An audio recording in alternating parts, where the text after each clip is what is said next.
Hello everyone, magandang oras sa ating lahat. Welcome to my videos. Maraming salamat sa panonood at lalo na sa mga nag-subscribe. Thank you guys, at kung bago ka pa lang dito sa aking videos, huwag kalimutan mag-like, comment, share, and subscribe para updated ka sa aking mga bagong upload ng mga videos na mayroong mga gandang kasaysayan at halaga tungkol sa ating mga barya. Guys, ito yung coins ng Turkey guys. I-share ko sa inyo guys ang additional information at ang kanyang history about the 600 BCE coins of Turkey. Around 600 BCE coins, the region known as Turkey was home to several ancient civilizations, which one of the most prominent being the Lydian.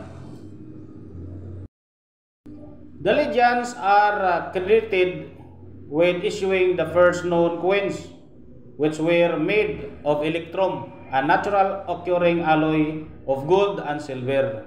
These coins were used as the currency for trade and transactions, and they played a crucial role in the development of the economy in the ancient world.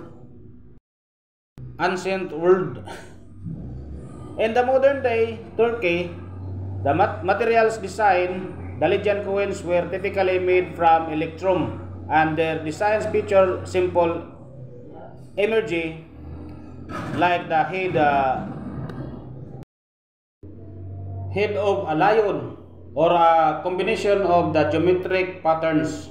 These coins are considered the first true coins with standardized weight and values, which made them easier to use for the trade compared to earlier forms of currency like grain or cattle. Usage naman ito guys. The coins were primarily used for trade within the Lydian Empire and neighboring regions. Their introduction facilitated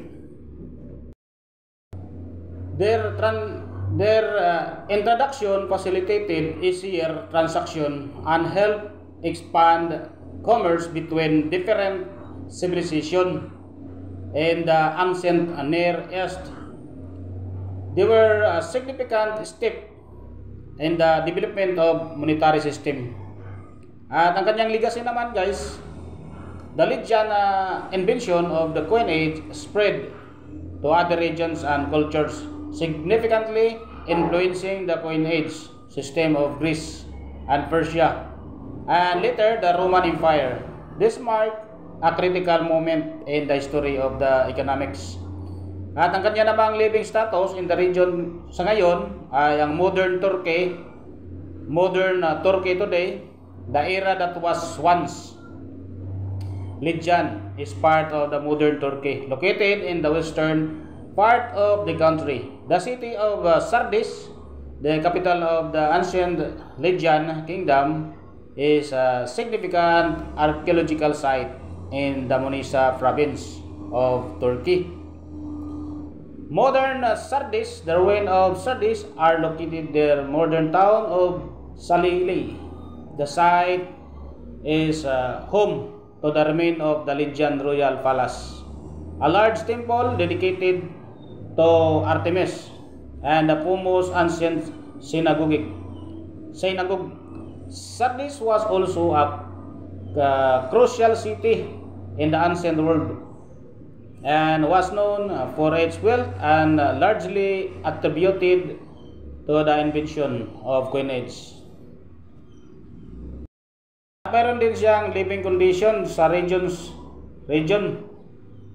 today is known for its rich archaeological heritage and historical significance, while modern day today has a thriving economy and a mix of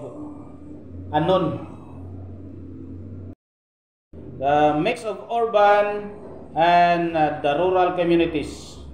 The ancient ruins in the region are protected as part of Turkey's rich cultural heritage, attracting historians and archaeologists and tourists. Living conditions vary with nearby towns being more modern, through the area retains a connection to its ancient past through preservation efforts and tourism.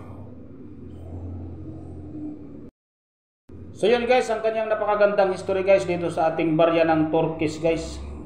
Ay Lydian pala yan noong unang panahon, 600 BCE. So ngayon guys, sa new generation nila, ito mayroong taon na 1991. So ganito na yung mga itsura. Ilang bagong coins guys. Pero na-demonetize na ito guys. Ito ang klaseng mga barya. So matagal na yung 600 BCE. So mahirap na hanapin yung mga coins na yun guys. Maraming salamat sa panonood guys at God bless sa ating lahat.